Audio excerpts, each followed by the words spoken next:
gostaria, se você me permitisse, as gravações. fica a seu critério e ao critério da mesa. Eu gostaria tanta de fazer, coisa que a gente fica meio... Eu gostaria de fazer um histórico, breve histórico, do ponto de vista estritamente jurídico de tudo que aconteceu. Então vamos lá, agora. Começamos então com esse histórico. Porque sem o histórico jurídico, sem eu ter que querer dizer que eu sou o dono da verdade, não é possível o Brasil ficar apenas com as versões midiáticas, com as versões do William Bonner, da Cristiana Lobo, da Band News, de repórteres absolutamente despreparados do ponto de vista jurídico e que opinam sobre o fato que aconteceu 5 minutos atrás. Você faz o histórico, pode começar já, e a gente, tendo dúvidas ou querendo pode fazer interferir, perguntas. a gente vai interferindo aqui, Heraldo, Janelli, né? E o telespectador, se quiser também enviar perguntas, eu quero deixar claro, interrompendo você. A hora que quiserem. Eu quero deixar claro que eu não vou falar aqui nem como ex-político e nem como partidário de coisa nenhuma e de ninguém. Eu vou falar aqui com uma formação jurídica, com 50 anos de exercício de profissão no mundo jurídico, com 40 anos como professor de direito e com alguém que tem consciência jurídica, porque são duas coisas diferentes. Formação jurídica é quem estudou direito. E às vezes sai gente da faculdade sem formação jurídica a despeito de ter estudado direito. Consciência jurídica pode ter qualquer pessoa, mesmo sem ter estudado direito. É a noção do que é justo dentro da lógica do pensamento. Então eu vou brevemente dizer o seguinte: tudo começou, as coisas estavam caminhando, as investigações caminhavam. Tudo começou quando 3 promotores de São Paulo, absolutamente fora de hora, resolvem tomar providências, colocam os holofotes em cima deles. O Moro estava investigando as coisas em Curitiba e pedem a prisão do Lula, os promotores de São Paulo. Isso. O que faz o Lula? O Lula vai ao Supremo Tribunal Federal, portanto, pelo caminho jurídico, vai ao Supremo Tribunal Federal e diz, pedindo ao Supremo que se pronuncie, o seguinte: esse pessoal de São Paulo é suspeito, esse promotor já deu uma entrevista antes da hora, já me condenando, eles não têm competência para cuidar disso. Quem tem competência para me investigar e cuidar disso é o juiz Sérgio Moro. O pessoal perdeu a memória. Ele foi ao Supremo escolhendo o Moro. Ele não foi ao Supremo fugindo do Moro. Ele não queria que os promotores de São Paulo agissem porque não tinham competência para agir. Competência no sentido jurídico, não é capacidade. Não tinham competência. Você tem conflito de competência no direito. Quem é que julga? É o juiz federal ou o juiz estadual? Quem é que julga? É o juiz do trabalho ou é o juiz comum, do direito comum? Então você tem... qual é a competência? É do Supremo Tribunal Federal ou é da instância inferior? Criado o conflito, o tribunal decide e aí continua. Muito bem. O Lula escolheu o Moro, dizendo a competência é dele, não é desses promotores de São Paulo. Quando os promotores de São Paulo pediram a prisão do Lula e apareceram no holofote, deu um surto no Moro e o Moro, descabidamente, contrariando o direito, determinou a condução coercitiva do Lula absolutamente ilegal. Por que ilegal? Porque a condução coercitiva só se faz quando alguma testemunha intimada ou um investigado, que não está processado, não está indiciado, intimado para comparecer, se recusa. Ele não se recusou, simplesmente fizeram a condução coercitiva. passaram por cima da lei. Em cima Ele disso... teve uma recusa, mas ao Ministério Público estadual, não foi? Estadual, e ele foi ao Supremo para dizer... Com recurso. Lá eu não vou porque a competência é do Moro. Certo. E ele estava correto. Só que o Supremo não se manifestou. O Supremo não se manifestou, ele foi conduzido coercitivamente, e aí deram uma chance para ele virar vítima e para ele fazer os discursos que fez e para ele incitar a militância do partido e aqueles que são favoráveis a ele a começarem a se manifestar a favor dele, evidentemente. Foi o discurso que ele fez. Aí veio a indicação para o Ministério, com o argumento de que ele estava querendo fugir do Moro. Como? Se ele mesmo disse ao Supremo Tribunal Federal, a competência é do Moro e eu quero ser investigado pelo Moro, não pelos promotores de São Paulo. Então, a indicação para o Ministério não era a fuga do Moro, como todo mundo disse, é que as pessoas perdem a memória da véspera. Dão a notícia na quinta-feira e esqueceram o que aconteceu na quarta. Ele, indicado para o Ministério legitimamente, a presidenta da República tinha poder para indicá-lo, ele não estava processado, não estava condenado e, portanto, não importa se a imagem era ruim ou boa, ela fez a nomeação e a indicação. Aí veio o problema do vazamento dos grampos. Grampo efetuado fora do horário determinado pelo juiz. O que da conversa da presidente com o Lula. Ah, mas o que vale é o conteúdo. Eu fui obrigado a ouvir um ministro do Supremo dizer isto. O que vale é o conteúdo. Não, o que vale é o prazo que o juiz deu. Se ele quiser fazer valer aquilo, manda aquilo para o Supremo e não vaza para a Rede Globo. Porque pouca gente sabe, o repórter da Rádio Bandeirantes, eu estava ouvindo, na hora do almoço, disse, está circulando na rede social uma notícia de que ninguém pode perder o Jornal Nacional hoje, no dia do grampo, que haverá uma bomba. Quarta-feira. Quarta-feira. O repórter da Bandeirantes no rádio disse isso. Se não me engano, o Galvão.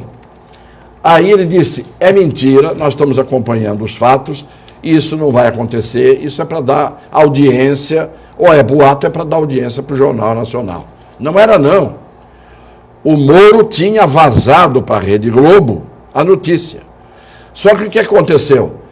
Vazaram a notícia e vazaram que vazaram. Mas ele abriu para a Rede Globo apenas? Sim, porque quem recebeu foi a Rede Globo. Mas aí vazaram para os outros meios de comunicação a informação de que tinham vazado para a Globo. Então a Globo tinha a informação completa, tanto que a primeira a dar a informação completa, documental, foi a Globo News. Mas já estava todo mundo dizendo que tinha havido vazamento e já estavam falando sobre o conteúdo. Então, outra ilegalidade, que foi o vazamento que não deveria ter acontecido. Aí, pior, deram uma interpretação... Vazamento que não deveria ter acontecido, você diz, de nenhuma das gravações ou especificamente dessa que estava fora do horário?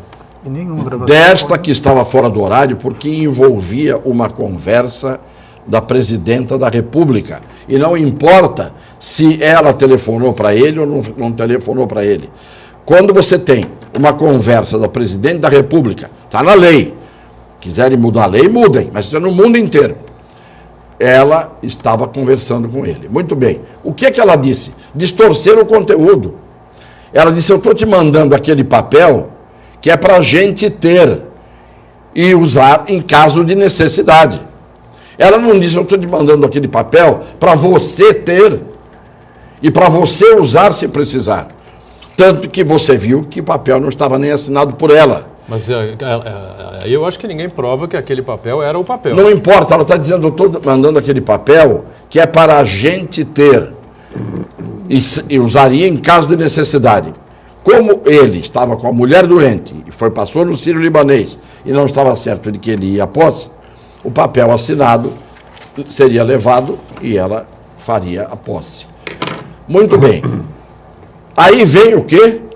vem uma cassação por um juiz, cassação da posse, por um juiz que tinha um Facebook totalmente contra o PT, que foi às manifestações, está com a cara dele fotografada na rua, portanto, um juiz impedido por lei para decidir nesse caso.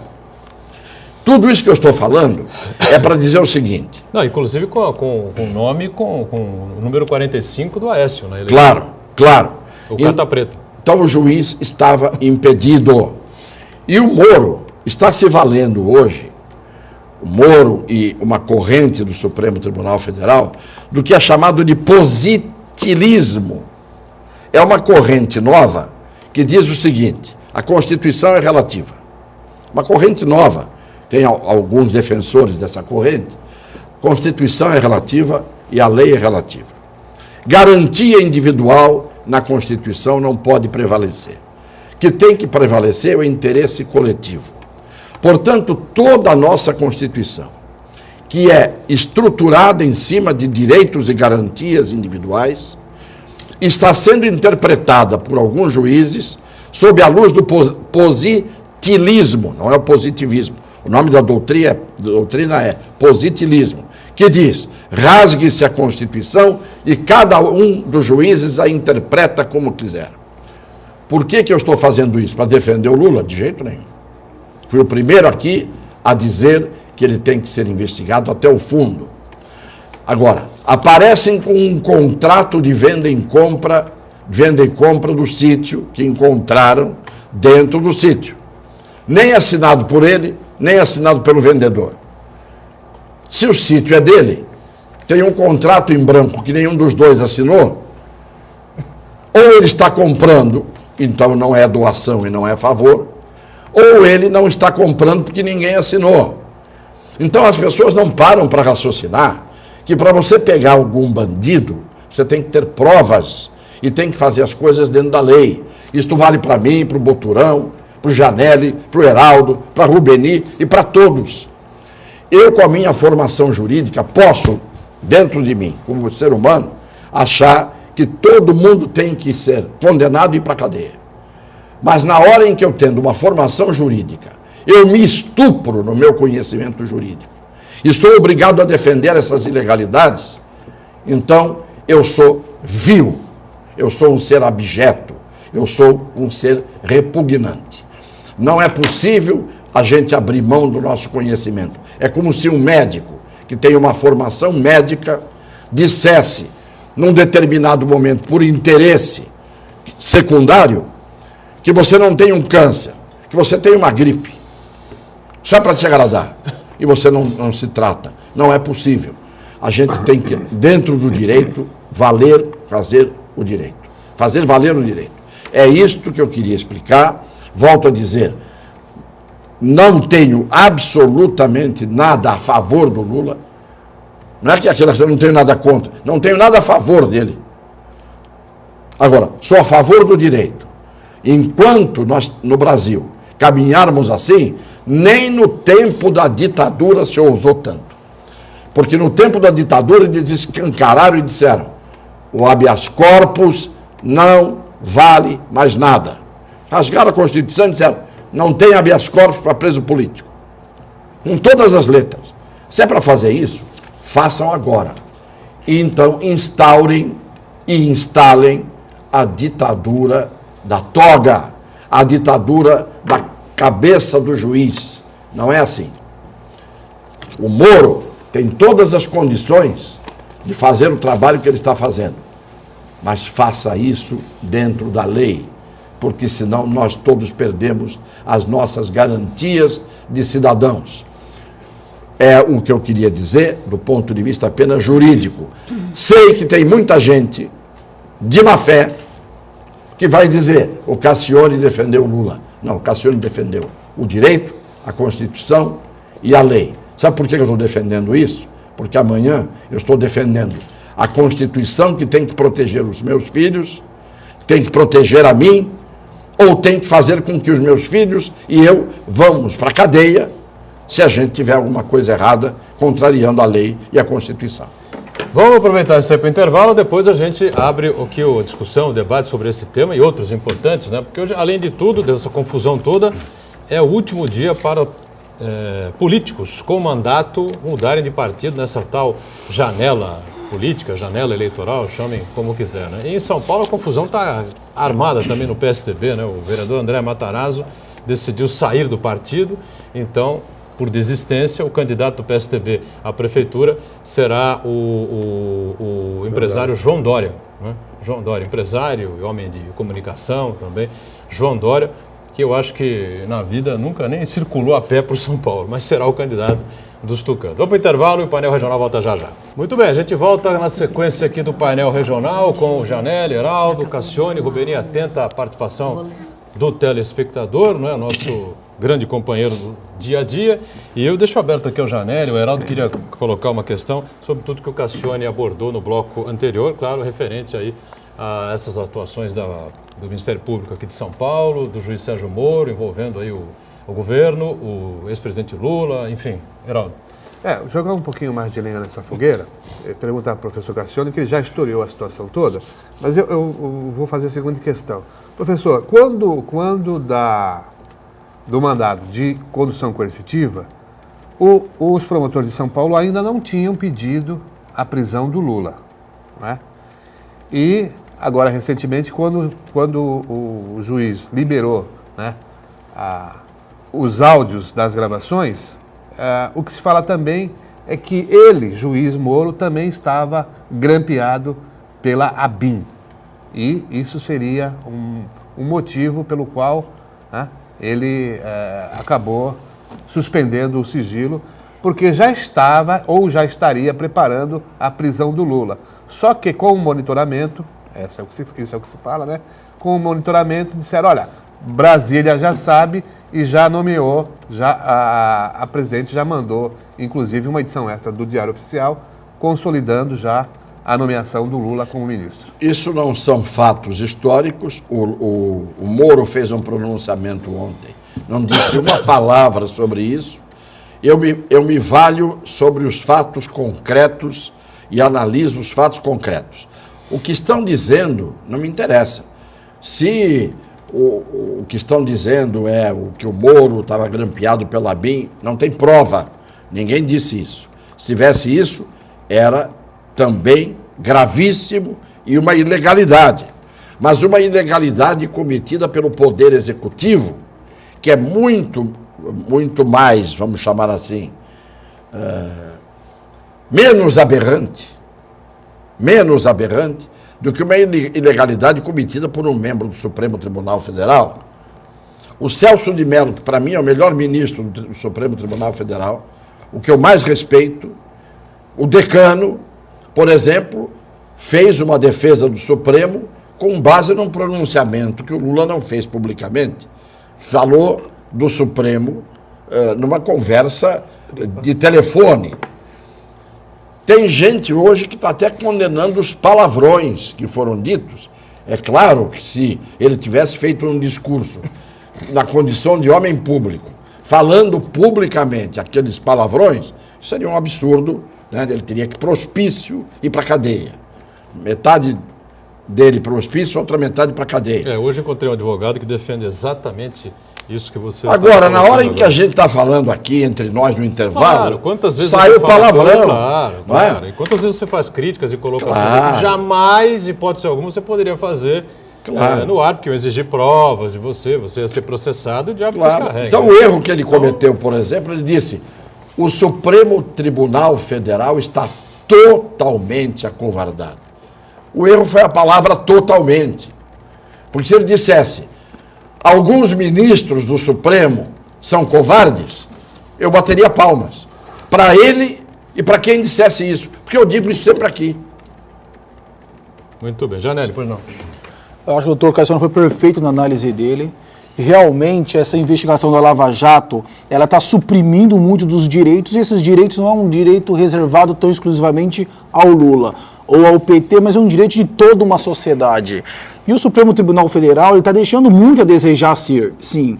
Porque o Lula, eu não sou aqui defensor do Lula e longe disso, Mas o Lula realmente ele procurou o Poder Judiciário todas as vezes em que ele foi instado para ser.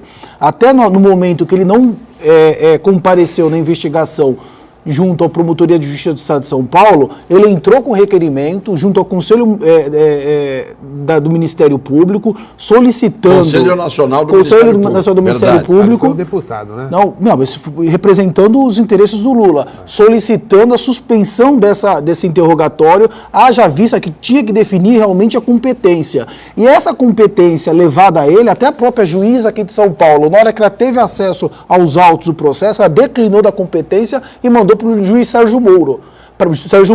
Para quê? Para que ele, como juiz natural da causa, porque é um crime que existe conexão, havia uma investigação em trâmite no Foro do Paraná, em que o crime de São Paulo tem conexão, um crime correlato a essa investigação. Então o juízo que tomou ciência primeiro desse fato criminoso, que foi o juiz do Paraná, é aquele que tem a competência, o juiz natural para apreciar o mérito dessa investigação e o mérito futuramente dessa ação penal, se assim for adentrada contra o presidente Lula. Tanto que a juíza de São Paulo reconheceu isso e disse, esse assunto não é comigo, é pro Moro. Portanto, o Lula tinha razão quando ele disse, eu quero que vá pro Moro. E foi o que ele pediu ao Supremo. Então ele não estava fugindo do Moro.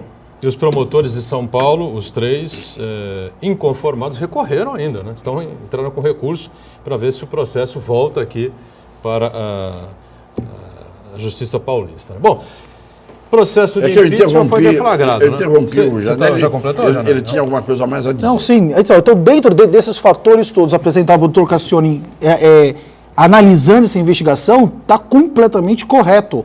Porque essa investigação realmente está tendenciosa. Essa escuta telefônica é apresentada pelo juiz Moro à sociedade. Primeiro momento, trata-se aí de encontro fortuito de provas. O que significa isso? Havia uma investigação sobre o presidente Moro e o presidente Lula. Em determinado momento, ele começa a conversar com a presidente da República. Nesse momento, o Moro não tem competência para investigar a Lula, a Dilma, qualquer prova que provenha dela. Ele tinha que pegar essa investigação, se encaminhar ao Supremo Tribunal Federal, que é o órgão competente, e não vazar, porque isso fere, sim, a lei que regulamenta as interceptações telefônicas. Essa é uma investigação que tinha que permanecer sigilosa. Agora, tem um ditado do Rui Barbosa que é muito claro. A partir do momento em que a política entra para dentro do judiciário, para dentro do tribunal, a justiça bate asas e vai embora. E nessa semana, um procurador da justiça, ou seja, um promotor federal, numa manifestação do presidente do Superior Tribunal de Justiça contra as falas apresentadas pelo ex-presidente Lula, ele teve um posicionamento muito institucional, republicano e saiu. Não defendendo o Lula também, mas defendendo que um tribunal tem que ser soberano e legal. E, acima de tudo, preservar, porque ali não é o direito do presidente Lula, ex-presidente Lula, ou do PT, mas de toda uma sociedade. É perfeito. Olha, essa situação de vazamento, de conversas, de interceptações, realmente está chegando num ponto absurdo. Até que ontem se revelou uma conversa entre a ex-primeira-dama e o filho. Quer dizer, o que tem a ver aí uma conversa de mãe e filho a respeito de um panelaço, uma coisa antiga já? Quer dizer, e se expõe isso de tal forma assim, o que contribui? Na verdade, contribui para acirrar ainda mais os ânimos. Certíssimo, Heraldo. Certíssimo, Heraldo. Perfeito. E se amanhã aparecer um general ou um tenentão e disser, eu quero pôr ordem na casa, essa confusão aqui está me irritando, isso não, há uma desordem total, eu vou pôr ordem na casa. Põe as tropas na rua e diz, vai ser daqui para frente, quem manda sou eu. Quem é que vai poder achar ruim? E em cima das ilegalidades, por que teve o golpe de 64?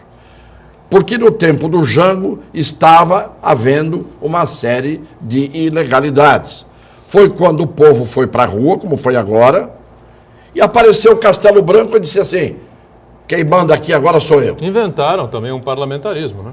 Claro. Então, o que a gente tem que enxergar é o seguinte, punir os culpados não é passando por cima da lei, não é por cima do direito que a gente passa, ao contrário, o direito existe para isso, para que a gente possa punir os culpados. Mas existe todo um rito que tem que ser obedecido. O Supremo Tribunal Federal, quando o Lula disse, eu, sendo ministro, vou ser investigado pelo Supremo Tribunal Federal, ele não ia ser ministro para não ser investigado. Ele ia ser investigado pelo mesmo órgão que condenou o Dirceu, que condenou o Delúbio, que condenou o João Paulo Cunha, que condenou o Marcos Valério, que condenou os mensaleiros todos. Então, ele ia sair da competência do Moro, que ele tinha escolhido, contra os promotores de São Paulo, para ir para o Supremo. Então, na hora que você diz, não, o Moro está acima do Supremo, que país é esse? Sim. Se a Suprema Corte vai fazer marmelada, então só tem o Moro no Brasil? É o único juiz que no Brasil é capaz de fazer as coisas? Se o Supremo condenou todo mundo? Eu tenho a impressão que essa liberação do juiz Moro com relação às gravações foi uma retaliação, né, ao fato de a presidente Dilma cumprir o que tinha prometido e levado o presidente Lula para assumir o Ministério da Casa Civil. É a impressão que me dá, é basicamente essa. Agiu com o fígado e não agiu com o direito. A impressão que me dá é basicamente essa. E caiu no meu conceito a partir daí. E nós já tivemos exemplos recentes aí, basta lembrar daquela operação Satyagraha lá pelo ex-delegado federal, Protógenes. Protógenes Queiroz. Saiu grampeando todo mundo aí, praticando ilegalidades e hoje foi estar expulso. E uma investigação que poderia realmente resultar em casos concretos de corrupção no país foi totalmente anulada em razão das ilegalidades. A Operação Lava Jato vinha num crescendo, mantido o sigilo, essa coisa toda, e de repente por essa situação de agir com o fígado, como bem disse o professor Cassione, quer dizer, leva por terra e descredencia, desqualifica toda e qualquer operação que vem aí pela frente agora. Sabe o que às vezes eu fico pensando? Eu tenho a impressão que foi feita a Lava Jato e agora o Moro está querendo esvaziar a Lava Jato e está querendo tirar a credibilidade da Lava Jato. Porque se ele agiu durante 2 anos, eu ainda vinha dizendo aqui, está demorando muito, se tem prova, faz esse negócio depressa, pega todo mundo. Agora, de repente, ele começa a pôr os pés pelas mãos, dá a impressão que ele resolveu dizer, bom, eu já brinquei de Lava Jato, agora que se dane a Lava Jato. E vai acabar em pizza a Lava Jato, que é outro absurdo. Bom, a Câmara acabou definindo ontem, né, a comissão que vai definir por impeachment ou não da presidente Dilma Rousseff na Câmara dos Deputados. São 65 deputados e, segundo o site da UOL, 40 deles receberam dinheiro para campanhas eleitorais dessas empreiteiras todas envolvidas na Lava Jato, né? Já é um complicador, mas está na cara que a coisa deve pegar realmente para a presidente Dilma Rousseff, porque o PMDB está desembarcando do governo, o PP também, o PRB já desembarcou, né? O PR também caminha para isso, enfim, me parece que o governo Dilma vai ficar esfacelado apenas com o PT, o PCdoB e o PDT. A impressão que eu tenho é essa. Janelli, vai passar ou não vai passar na Câmara? Eu não acredito que ela vai ficar abandonada, não. Até porque se a presidente Dilma e o Lula for resolver fazer delação premiada, acho que vai chegar em todo mundo ali. Eu não acredito no impeachment pela Câmara. Eu acho que a Câmara não tem autoridade moral para tirar a presidente da República. E eu não confio. Só voltando um pouquinho ao final, referente ao juiz Sérgio Moro, doutor Cassione, há um bom tempo essa investigação está sendo mal feita, porque o Toron, amigo do senhor, já tinha reclamado que não estava... Toron advogado, é bom que você diga, criminalista. Toron advogado criminalista, já tinha reclamado que os advogados não tinham acesso aos autos do inquérito, de modo a ferir a súmula 14 do STF. Essa condução coercitiva, da maneira como foi feita, feriu realmente o artigo 218 do Código de Processo Penal. Efetivamente, não é de agora que o juiz Sérgio Moro, ele afasta e se coloca como superior à própria legalidade. E com relação ao impeachment, efetivamente eu não acredito. Há muita fumaça, mas na hora do voto, eu acho que os parlamentares manterão a presidente Dilma. Heraldo, você acha que a Câmara caça o mandato do presidente? Eu acho que sim, porque o próprio Cunha ele sabe que não vai passar incólume dessa investigação e estão contando com um governo novo. O PMDB já saiu de fora. Ontem mesmo, na posse lá do Lula como ministro da Casa Civil, Michel Temer não foi e outros... Renan Calheiros também não. Portanto, eu acredito que, como o PMDB tem uma certa maioria na comissão, eu acho que o impeachment vai passar. Agora, vai depender da Câmara. Se tem que negociar, no Senado, melhor dizendo, se tem que negociar, se a Dilma ainda tem carta na manga e o Lula, principalmente o Lula agora, tem que negociar, é lá no Congresso. Eu vi uma entrevista... No Senado Federal. Uma entrevista ontem do José Serra, senador Serra, a Globo News à noite, não é? No programa, não falei o nome agora do jornalista, e pela postura do Serra, pelas respostas do Serra, está mais do que negociado, não é? o mandato com o Michel Temer, com o presidente da República. O Serra fala em 15 dias para resolver o impeachment no Senado, 45 dias na Câmara, mais 15 no Senado, em 2 meses teremos um governo novo. E o PSDB vai participar? O PSDB tem que participar. Você não pode ajudar a derrubar um governo, formar outro e ficar do lado de fora para ser oposição a esse novo. Ele já estava colocando as coisas nesse contexto, né? Dessa forma. O que você acha, Cassione? Passa ou você tem alguma dúvida ainda? É palpite, porque hoje eu tenho dito que, já disse aqui no programa, a gente vai dormir Verdade. de um jeito e acorda do outro. Hoje já não é nem assim. Hoje você acorda de um jeito e vai dormir de outro jeito. Antes era de um dia para o outro, era do dia para o dia. Não é? Agora, só uma curiosidade. Tomou posse ontem o ministro da Secretaria da Aviação Civil, que é do PMDB, o deputado Mauro Lopes. Só uma curiosidade. Ser expulso, né? Só uma curiosidade. Há 24 anos, eu era presidente do Conselho Nacional de Trânsito e eu afastei 25 inspetores da Polícia Federal, da Polícia Rodoviária Federal, porque eu tinha poder para isso. Um dos afastados, os inspetores afastados, era o chefe da Polícia Rodoviária Federal em Minas Gerais, que era o inspetor da Polícia Rodoviária, Mauro Lopes, que agora foi onde tomou posse, depois se elegeu deputado e tomou posse como ministro da Aviação Civil. Mas ele melhorou muito nesse tempo. Hã? Deu para ele melhorar muito nesse tempo, com certeza. Melhorou, inclusive entende hoje não só mais de trânsito aviação, nas estradas, também trânsito de trânsito aéreo. Também. Ele era o chefe Ele era o chefe da Polícia Rodoviária Federal do Paraná. E eu o afastei, ele mais 24, não é? por corrupção, na época. Né? E o tempo vai passando e o sujeito vira ministro da Aviação Civil. Você não deu palpite, acho que a Dilma perde o mandato na Câmara? Estamos falando da Câmara primeiro, o Senado a gente deixa para depois. Se o julgamento fosse hoje, eu acho que sim. Se o julgamento fosse hoje, a Câmara decidiria contra ela, porque a pressão das ruas está mexendo com os deputados. Mas ainda vai para o Senado, e até lá a gente não sabe o que vai acontecer. Se o Lula assumir o ministério, porque se caçarem as liminares e o Supremo disser que ele pode ser ministro, as coisas mudam de figura. Porque o Lula, à solta, articulando, se não aparecer nada mais pesado em cima dele, não é? Que apresentaram ontem um contrato em branco, quer dizer, eles forçam, mas não conseguiram pôr a mão na massa. De repente tem um assinado lá. Assinou alguma coisa. Vamos para o Pode ser intervalo, que então. O Moro está soltando a conta-gotas. Né? Cada dia vem uma parte do processo. O que é errado, porque se ele tem tudo pronto, ele não tem que Mas soltar a conta gota. agora ele vai ter que passar tudo, já passou tudo para o Supremo. Intervalo, o painel regional volta já.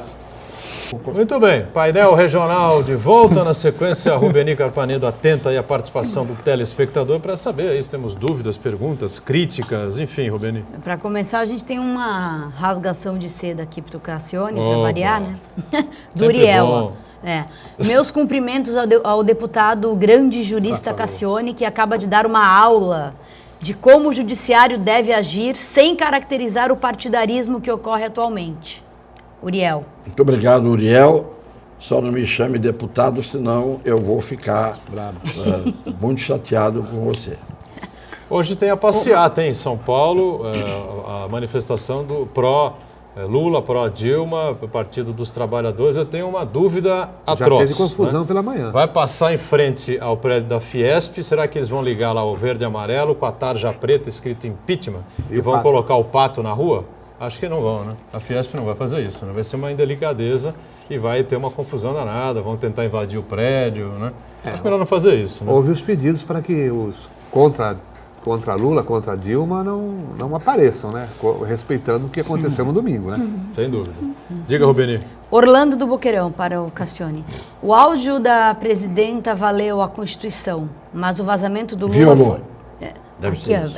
Vale a Constituição, mas o vazamento do Lula foi normal, pois um senador e membro do governo foi vazado, preso, e a partir daí a Lava Jato deslanchou. O que você diz disso? Acho que é o Delcídio que ele está falando. Está falando do Delcídio. Provado que ele tentou Uma impedir. coisa é você grampear. Aliás, o Mercadantes também tentou impedir. Sim, mas uma coisa é você investigações. grampear, outra coisa é você vazar. Foi O que a gente critica é o vazamento. de fato. O Moro não poderia ter permitido o vazamento, mandasse para o Supremo e o Supremo apure os fatos. Fatos encobriram mesmo. Como apurou e vem apurando até agora. O que não pode é o juiz jogar no mesmo time da imprensa e vice-versa. A imprensa tem que noticiar os fatos. Na hora em que o juiz entrega para os cupinchas da imprensa o que ele quer entregar e não entrega o que ele não quer entregar, você sabe bem a verdade. Esse é o problema. O advogado do sujeito não sabe o que está acontecendo. Tem gente que não tem acesso ao processo. Aí, por baixo do pano, vem o vazamento. E o vazamento é interpretado muitas vezes, porque a informação vem distorcida, por um jornalista que não tem nenhum tipo de informação ou de formação. O vazamento é inadmissível, você não precisa vazar nada. A Lava Jato fez tudo o que fez sem vazar coisa nenhuma. O Supremo condenou todo mundo sem vazar coisa nenhuma. Para que tem que vazar? Muito bem. Sequência aí, Rubeni. O Mário do Embaré pergunta, Cassione, a minuta encontrada no sítio foi deixada lá de propósito para enganar o povo? Foi encontrada no sítio ou na residência do... Foi encontrada no sítio. Sítio, né? Encontrada no sítio. Isso eu não sei porque não fui eu que deixei a minuta lá. Agora, o que foi encontrado era uma minuta que não tinha assinatura, nem do vendedor, nem do comprador. Se foi para enganar o povo, alguém colocar a minuta lá dentro, onde é que está a prova que o Moro já deve ter na mão, a Procuradoria da República deve ter na mão, os agentes da Federal fizeram busca e apreensão, levaram documento de tudo que é lugar. E se era para deixar a minuta lá, quem deixou a minuta tirava o resto. Não acharam uma porção de coisas lá que eram ligadas ao Lula? O sujeito vai, deixa uma minuta e limpa a casa. Vamos raciocinar. Não é? Agora, só que lembrando, vale para um lado, vale para o outro. Nós tivemos ontem um movimento grande lá na Universidade de São Paulo, um movimento de juristas da USP reunidos na Faculdade de Direito, não é? E com críticas duras, fortes, pesadas, com relação à condução dessas investigações da Lava Jato, exatamente por parte do juiz Sérgio Moro, mais ou menos praticamente na linha aqui do Cassione e do Janelli, né? E a afirmação do grupo que se reuniu lá no final, o caminho para o fim do Estado Democrático de Direito. E eles pregavam lá em faixas, Moro na cadeia, manifesto pela legalidade e pela democracia dos juristas da Universidade de São Paulo, a USP. Nós somos um país de golpistas. Não é? Tanto que a história da República é a história dos golpes. Você não teve 20 anos no Brasil direto de República sem golpe. Pega a história da República. 22, 32, 35, 37, 64, antes o Juscelino, 55, 56, depois 64, depois 68, sempre. Depois o impeachment do Collor, 92. A história da República do Brasil é de uma fragilidade total, porque a vocação da republiqueta, das bananas nanicas, que é o que nós somos, é essa. A vocação é essa. Se não é o militar que dá o golpe, é o civil que dá o golpe disfarçado. O Getúlio deu o golpe e depois virou o pai da pátria. Esqueceram que ele era chamado de pai da pátria depois? Não é?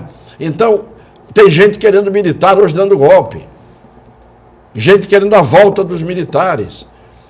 Então, não tenho dúvida nenhuma que se o Lula pudesse e a Dilma dar um golpe hoje, dariam. Se o Exército obedecesse, eles dariam. Do mesmo jeito que o pessoal que foi para a porta da Fiesp, se tivesse jeito de fazer os militares irem para a rua, dariam um golpe. Porque é uma democracia absolutamente gelatinosa. A gelatina da democracia no Brasil é esta. Porque falta, primeiro, que o povo é dividido ao meio. Temos um povo que tem formação, que teve acesso à instrução, que teve acesso a uma renda mínima e que tem uma vida mais ou menos razoável. E tem uma metade de um povo que é excluído, que não teve acesso, que vive acima, abaixo da dignidade humana, etc, etc. Dentro do mesmo país, esses contrastes. Então nós temos, evidentemente, uma vocação autoritária. Nisso, o Celso de Mello disse certo ontem. A fala do Lula é de uma pessoa autocrática. Mas não há dúvida que ele é autocrático. Não há dúvida. Quem é que tem a chance de dar o golpe? Quem tiver, dá. No Brasil é assim. Só não se dá golpe quando o poder econômico está bem, quando os banqueiros estão bem, quando os empresários estão bem, como aconteceu nos 2 governos do Lula, que dançavam de rosto colado porque o país estava absolutamente e todo mundo estava ganhando dinheiro. Tá certo, não? Por que os empresários da Fiesp não foram fazer uma passeata contra o Lula no governo dele? Porque estava tudo caminhando. Estava tudo caminhando bem e todo mundo enchendo o bolso de dinheiro. Sem dúvida. Então a gente tem que falar as coisas como são, doa a quem doer. Porque se a gente não fala o que sente e aquilo que a gente tem como verdadeiro, nós somos impostores. Isso é uma vigarice. Então eu prefiro ser condenado, como sempre fui, pela metade dos que me ouvem, como sendo isso ou aquilo, mas tendo uma outra metade que diz, não, esse camarada fala o que pensa e tem uma certa lógica no que ele está dizendo. Rubeni, pois não, para fechar. Orlando do Boqueirão. Lula está assumindo e contando com um novo ministro da Justiça aliado a ele. Qual o risco de Moro e da Lava Jato, Cassione? Não, o ministro da Justiça não tem nenhum poder, nem sobre o Moro, nem sobre o Supremo Tribunal Federal, nem sobre o Ministério Público, nem sobre o Janot, nem sobre ninguém. O novo ministro da Justiça não tem poder nenhum diante do Supremo Tribunal Federal. Se o ministro da Justiça, o novo ministro, fizer uma ilegalidade, o Supremo varre o ministro para o lixo, imediatamente. Quem tem o poder é o Supremo Tribunal Federal, que é quem deve investigar o Lula. É o receio com relação à estrutura da Polícia Federal, né, que se diminua muito o orçamento da Polícia Federal e tudo que a Polícia Federal tiver que fazer, não tem mais viatura, o pneu está furado, foi não sei quem foi mandado embora. Essa é a Polícia Federal de hoje é intocável. Chegou-se a um estágio no Brasil que a Polícia Federal de hoje é intocável. Por quê? Porque ela teve campo para agir e se aparelhou de uma maneira, não apenas nos recursos tecnológicos, mas nos recursos humanos. Tem aí uma meninada que cumpre o seu dever e que vai fundo. Então, ninguém vai mexer com a Polícia Federal, porque essa Polícia Federal que está aí se rebela indiscutivelmente. O meu medo não é que a Polícia Federal deixe de agir. O meu medo não é que o Supremo deixe de agir. O meu medo não é que o Moro deixe de agir. O meu medo é que eles ajam fora da lei. É isso só que eu estou dizendo. Porque aquela história, dura lex sed lex, é o ditado latino. A lei é dura, mas é a lei, e para todos. Muito bem. Agora tem outro ditado que diz, a lei, ora a lei. E isso é que não pode acontecer. Só encerrando aqui, destacando o que a Rubeni me traz aqui, que a Associação Eduardo Furquini está lançando amanhã a campanha Ação do Coração 2016. Geraldo estará representando lá o painel regional. Didi Gomes, Caio Mesquita vão fazer um show lá no Teatro Coliseu a partir das 20 horas, tá certo? Amanhã, dia 19, o Ação do Coração, você sabe, está aqui o livro que a gente primeiramente anuncia aqui, esse evento grandioso que acontece aqui na cidade, com a participação ecumênica, né, de todas as religiões, e a produção dos coraçõezinhos, enfim. Vamos fechando o painel regional. Obrigado, Janelle, ao Heraldo, Cassione também conosco, e a Rubeni diariamente acompanhando a sua participação, né, e a nossa produção. E nós sempre juntos, de segunda a sexta, ao vivo, 13h30, com a reprise às 20h. Obrigado, tchau.